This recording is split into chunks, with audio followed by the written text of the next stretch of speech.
खासदारांना आज महाराष्ट्र प्रश्न विचारतोय, छातीवर हात ठेवून सांगा, निधी मिळाला नाही म्हणून खासदारांनी पक्षांतर केलं की पक्षांतर करायचं होतं म्हणून निधीचं कारण दिलं? सध्या महाराष्ट्राच्या राजकीय वर्तुळात हाच तर यक्ष प्रश्न विचारला जातोय। एका बाजूला शिवसेना उभाठातून शिंदेच्या शिवसेनेत गेलेले खासदार सांगतायत, बाबांनो, आम्ही विरोधी पक्षात असल्यामुळे आम्हाला निधी मिळत नव्हता आणि त्यामुळे आम्हाला सत्तेच्या दारात जाण्याशिवाय पर्याय नव्हता। आम्ही मतदारांना काय तोंड दाखवायचं? तसं पाहिलं तर हा दावा तसा भावनिक आहे, जनतेच्या हिताचा वाटू शकतो। पण ही जी अधिकृत आकडेवारी समोर आली आहे ना, ही आकडेवारी मात्र काहीतरी वेगळं सांगते। मी वाचून दाखवणार तुम्हाला एक एक सगळं। आणि ही आकडेवारी प्रश्न उपस्थित करते की निधीचं कारण ही थाप आहे का? असं म्हणतात, आकडे खोटं बोलत नाही। माझ्या हातात हे आकडे आहेत। 2024 पासूनची खासदार निधीचं काय झालं याचा कच्चा चिट्टा आहे।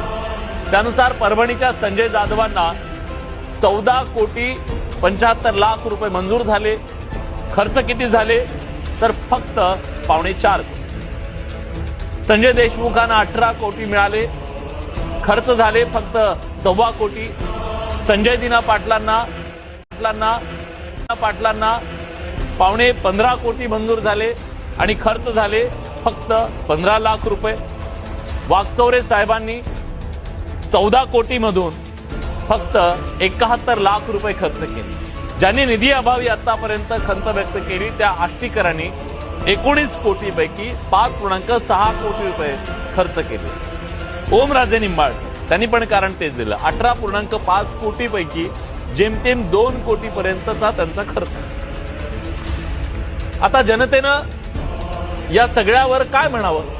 कोट्यवधी रुपयांचा निधी खात्यावर असताना निधी मिळवायचा नाही आणि मिळाला नाही असं रडगाडं का गायलं गेलं?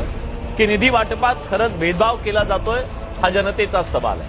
सरकारी निधीचं वितरण हे प्रामुख्यानं अर्थसंकल्प, जिल्हा नियोजन समिती अर्थात डीपीडीसी आणि स्थानिक विकास निधी म्हणजे आमदार खासदार निधीतून केलं जातं हे आपल्याला माहिती आहे। पण खासदारांचं म्हणणं आहे की खासदार निधी खर्च करायची मर्यादा 5 वर्षांची आहे, आम्ही ते 5 वर्षात करू। मिळणारा निधी कमी आहे, आम्हाला तो पुरेसा नाही आहे, एवढे मतदार आहेत आमचे, असूही शकेल कदाचित, त्याच्याबद्दल दुमत नाही। एवढे सगळे सत्तेत गेले तरी जनता अजून खड्ड्यात काय? शेतकरी अजून आपल्या ट्रान्सफॉर्मरसाठी का झगडतोय? तो अंधारात काय? नेत्यांची गणित आणि आकड्यांचे खेळ बरोबर असतील कदाचित, पण जनतेच्या पदरात नेमका काय आणि कसला विकास पडतोय हे उत्तर देणं सुद्धा तितकंच गरजेचं आहे।